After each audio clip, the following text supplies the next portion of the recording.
Depression. ඕකේ කෙලවර සමහර විට තමන්ගේ ජීවිතේ නැති කරගෙන වෙන්න පුළුවන් අපේ හා. මරණය, සීදී නසා ගැනීම.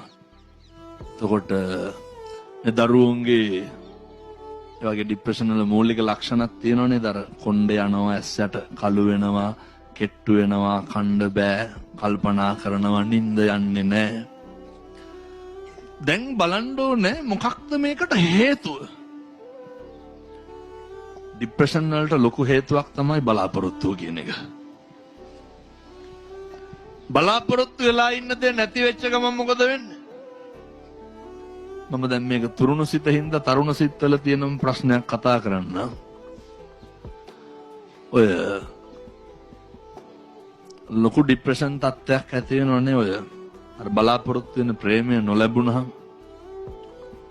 මේවා තියෙනවන්නේ මේ සමාජ ඕනතර. එතකොට බලාපොරොත්තු වෙච්ච ආදරවන්තයා වන්තිය නොලැබුණහම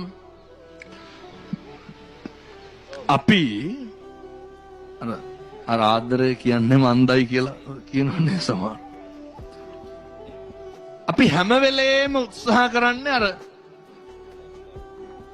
එකක් මතක තියාගන්න, මේ ලෝකේ අපි හිතන විදිහට හැම එකක්ම වෙන්නේ නැහැ. එහෙමනම් මේක ඉතින් මේ ලෝකේ මට ඕන විදිහට හැම එකක්ම වෙනවා. මත් තනම දැවෙන පිච්චෙන ප්‍රශ්න තියෙනකොට අපේ මේ දරුවේ ඇහුවේ ඒක බෙහෙත් ගත්තත් ඒකට ඇබ්බැහි වෙන එක වෙන්නේ. මිනිස්සුන්ට තියෙන්න ඕනේ. මේ පළවෙනි පොයේ දවසේ 26 පළවෙනි අවුරුද්දේ. අද දවසේ අවුරුද්ද පටන් අරන් දවස් දෙක ඉවරයි. වැටෙන්න හේතු 1000ක් තියෙන්න පුළුවන්. මනුස්ස ජීවිතයක තියෙන වටිනාකම තේරුම් ගන්න. ඔය අනෙක තුල යැපෙනකන් විතරයි ડિප්‍රෙෂන් තියෙන්නේ. අනෙක මත බලාපොරොත්තු තියාගෙන ඉන්නකන් විතරයි කනගාටුව තියෙන්නේ. වෙනස් වීම කියන එක නම් දරා ගන්න පුරුදු වෙන්නම වෙනවා. මිනිස්සු වෙනස් වෙනවනේ. මට කියන්න කවුද මේ ලෝකේ වෙනස් වෙන්නේ නැත්තේ? කවුද මේ ලෝකේ නැති වෙන්නේ නැත්තේ? ඔය නේ අවුරුදු ගාණක් මේ ප්‍රේම සම්බන්ධතා ගොඩනගාගෙන ඉඳලා ඒකේ ප්‍රතිඵලය විවාහය, විවාහයේ ප්‍රතිඵලය දරුවෝ. ඒ විදිහට ගිහිල්ලත් ඔයනේ අනියන් සම්බන්ධතා පවත්වලා විවාහය දෙදරා යනවනේ. දරුවෝ 4-5 දෙනෙක් එක්ක සමහර අම්මලා තනි වෙනවා. මං කියන්නේ අර සමහර අම්මලා කියනවා හාමුදුරුවනේ දරුවෝ 4 දෙනෙක් එක්ක ඉන්නේ. ඒ අම්මලාට කොහොම ડિප්‍රෙෂන් එන්න ඕනද? වෙන කිසිම දෙයක් ඔළුවට ගන්න ඕනේ නැහැ. අපේ අම්මයි තාත්තයි නැගිටපු විදිහ හිතන්න. මගේ අම්මා මං හදාගත්ත විදිහ හිතන්න.